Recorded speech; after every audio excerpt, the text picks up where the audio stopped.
Baru-baru ini, wanita yang akrab disapa Unge memergoki Ariel Noah tengah melakukan sesuatu di mobil. Apa alasan BCL memaksa Ariel untuk keluar dari kendaraannya? Ariel Noah dan Bunga Citra Lestari memang punya kedekatan sebagai sesama musisi. Bahkan keduanya juga sempat mengeluarkan lagu duet bersama. Tak heran kalau kedekatan Ariel Noah dan BCL membuat banyak fans yang menjodohkan keduanya.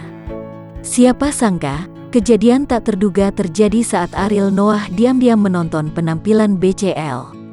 Meski sudah dilakukan secara diam-diam, ternyata kehadiran Ariel Noah ketahuan oleh BCL.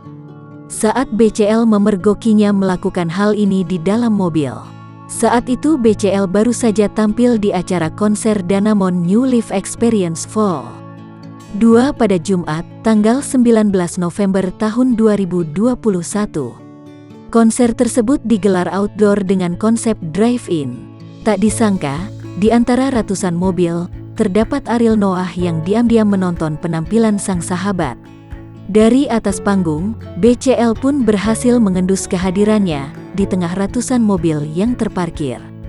Di manakah Ariel yang lagi nonton? Di manakah Bapak Ariel, saya mau tahu dong, pinta BCL dari atas panggung.